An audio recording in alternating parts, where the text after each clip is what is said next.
Dans cette vidéo, j'ai parlé de comment tu peux apprendre un maximum de tes devoirs écrits pour te préparer un maximum au concours. Donc déjà, la première erreur, c'est de trop réviser pour un devoir. Un DS en spé, ça se révise pas, il disait mon prof de spé. D'abord, le truc, c'est que si tu es trop concentré sur ton cours, si tu as trop révisé ton cours la veille ou pendant la semaine, pendant l'examen, tu seras pas en train de voir les questions de manière lucide, mais tu seras en train de voir les arguments de ton cours que tu essaieras de te répéter dans ta tête pour les retenir. Et ça, c'est pas du tout ce qui est le bon état d'esprit que tu vas avoir le jour. Enfin, c'est pas du tout l'état d'esprit dans lequel tu vas être le jour de l'examen, parce que tu n'auras pas révisé un endroit du cours spécifiquement. Et en plus, c'est contre-productif. Un examen, en vérité, tu n'as pas du tout besoin de connaître le cours pour le faire. Des fois, il y a des questions de cours, des fois, il y a besoin du cours.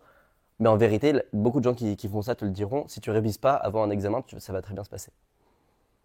Donc, l'idée, c'est qu'un examen, c'est avant tout des questions qui vont utiliser les autres questions du sujet plutôt que des questions qui vont utiliser dans ton cours. Donc parfois, il y a certaines questions qui utilisent le cours, mais ce que je veux dire, c'est que faire l'examen avec l'état d'esprit, faut que je connaisse mon cours, faut que je connaisse quoi appliquer pour cette question-là. C'est pas du tout le bon état d'esprit. Le bon état d'esprit, c'est de lire le sujet, de voir où est-ce que le sujet veut m'emmener, pourquoi est-ce qu'il essaie de démontrer ça, est-ce qu'il faut utiliser la partie 1 pour la partie 3, c'est pas du tout est-ce qu'il faut utiliser la partie 1 du cours, tu vois. C'est la partie 1 de l'examen. Donc, trop réviser, ça va te mettre dans cet état d'esprit où tu vas essayer de caler ton cours et c'est pas l'état d'esprit dans lequel tu vas être le jour du concours, sinon c'est vraiment pas ce qu'il faut et c'est un mauvais entraînement. En plus, moi, ma théorie à moi, c'est qu'il y a certaines personnes dans ta classe qui vont peut-être te dire ah, moi par exemple, les espaces vectoriels, j'y arrive pas du tout. Et en général, ce qui s'est passé, c'est qu'ils ont vraiment révisé leur cours pour les espaces vectoriels et l'examen sur les espaces vectoriels, ils ont eu une mauvaise note. Ils se sont dit ah bah, j'ai mal appris mon cours sur les espaces vectoriels. Et ça, du coup, ils ont associé l'ensemble des espaces vectoriels à quelque chose qu'ils ne savaient pas très bien manipuler.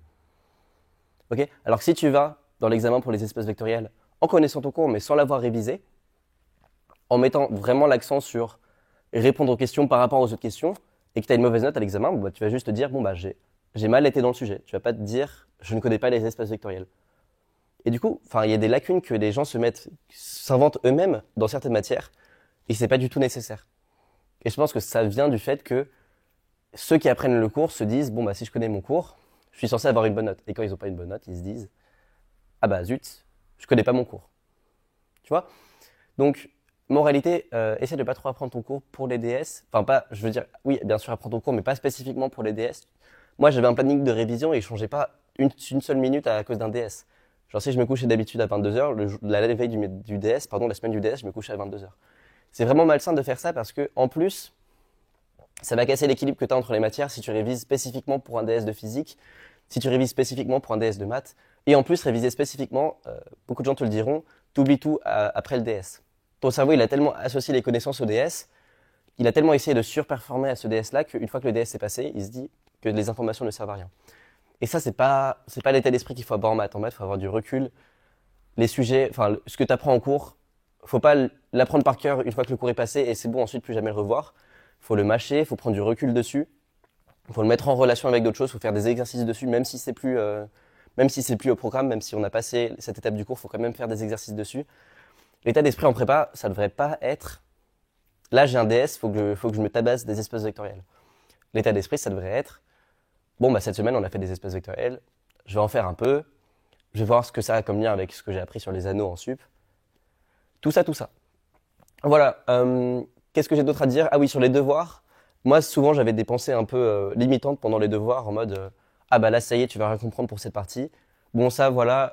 Si ça devient trop envahissant pour toi, mets vraiment un effort sur remplacer ces pensées-là pendant le DS par des pensées plus positives.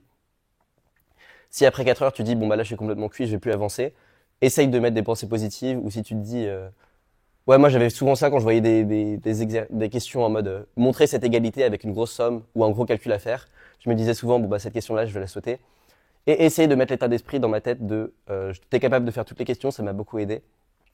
Être dans le bon état d'esprit pour un sujet, ça veut aussi dire ne pas trop se raconter une histoire. Moi, au concours, ma première épreuve, j'étais tellement hype par le fait que c'était les concours et je voulais tellement genre me raconter une histoire pendant les concours, genre comment j'étais allé lentement au début, puis ensuite j'avais trouvé la solution à cette question et c'était allé vite. Genre j'étais tellement en mode narratif, en mode je suis en train de raconter une histoire, que j'ai pas été lucide devant le sujet. Et j'ai perdu genre 30 minutes sur la première question juste parce que j'étais pas dedans. Donc, faut pas trop, faut pas trop penser qu'on est un héros d'un shonen quand t'es en DS. Enfin, c'est rien de plus qu'une feuille avec des questions. Faut juste que tu t'insères dans les questions et que tu genre fasses partie du sujet. Et c'est rien d'autre. Enfin, il faut essayer d'avoir le moins de pensées qui sont liées à autre chose que le sujet. En général, moi ça allait en DS, j'étais assez concentré. Mais je sais que des gens me disaient, moi en examen, je peux pas m'empêcher de regarder les autres, je peux pas me concentrer sur sa copie. Donc ça, faut éviter. Entraîne-toi, même toi-même, quand tu fais des DM, à ne pas penser à autre chose que le DM. Dès que tu penses à une autre chose, essaie de revenir sur la question.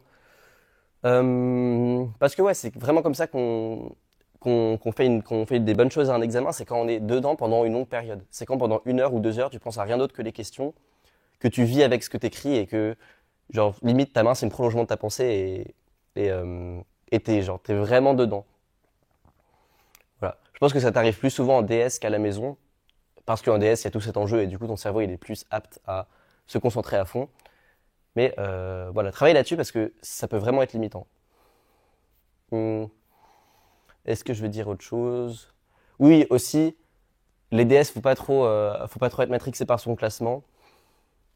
Ton classement, ça peut vouloir dire que tu as mal rédigé une partie, ou alors ça peut dire que tu as mal fait des calculs. Ça veut pas vraiment dire que t'es, enfin, ça veut pas dire grand-chose. Surtout pas sur tes capacités intellectuelles à faire des maths. En gros, un examen, c'est vraiment un test de est-ce que tu as bien appris, enfin, est-ce que t'es bien dans le chapitre à ce moment-là de l'année. Ça veut pas du tout dire que c'est un chapitre sur lequel tu auras des faiblesses plus tard. Il y a plein de chapitres sup, enfin, pendant ma sup, j'étais très mauvais, j'avais plein de mauvaises notes. Mais au final, juste ces chapitres, je les ai ressassés, j'y ai réfléchi plus tard dans l'année. Et c'est des chapitres qui n'étaient pas du tout des faiblesses, au contraire. Donc faut pas se dire j'ai réussi à cet examen, ça veut dire que je suis mauvais en maths, ça veut dire que je suis mauvais sur les groupes. Faut pas du tout penser à ça. Ouais, essaie en fait au maximum de sortir de l'état d'esprit je suis fort à telle chose, je suis mauvais à telle chose. Essaie juste de penser faut que je travaille sur telle chose, faut que je travaille sur telle chose parce que en fait ça va juste te créer des barrières. Si tu te dis moi je suis fort en algèbre, je suis mauvais en analyse. Si tu te dis ça pardon, ça va juste te créer des barrières en analyse et même si tu as des mauvaises notes en algèbre, ça va plus t'atteindre que si tu as le bon état d'esprit qui est qu'il n'y a pas de force ou de faiblesse en maths. Voilà. Donc ouais, des stress sur les DS. Ouais, faut juste que moi j'avais des très mauvaises notes en sup, mais ce qui m'a aidé à relativiser, c'est le fait que je me disais, bon bah là j'ai une très mauvaise note, mais je suis capable de faire mieux. J'ai beaucoup de marge de progression, et puis ça m'a juste motivé à faire plus de travail. Donc faut vraiment voir du positif dans les mauvaises notes en fait. Faut vraiment voir, ah bah c'est trop cool, j'ai beaucoup de marge de progression, j'ai beaucoup de choses à apprendre, et je peux mettre beaucoup de travail pour remonter. Voilà. Moi, je trouve ça très positif d'avoir les mauvaises notes. C'est pour ça que même si t'es dans une prépa où t'es très très bon, dis-toi qu'il faut quand même enfin voilà, faut quand même que tu travailles. Moi, en sup, j'avais des très mauvaises notes, ça m'a motivé à travailler. Et au milieu de l'année, quand j'ai eu des notes ok, j'ai arrêté de travailler et j'ai un peu redescendu. Du coup, faut toujours avoir la mentalité on veut progresser, on en veut plus, on a faim. C'est cette mentalité-là qui te fait progresser, qui te fait faire un maximum d'exos. Voilà. Faut pas du tout avoir la mentalité oh non, j'ai eu 5, c'est fini. Faut avoir la mentalité trop bien, j'ai eu 5, j'ai faim, j'ai envie de manger le prochain DS. Voilà, c'est à peu près tout ce que j'ai à dire sur les DS.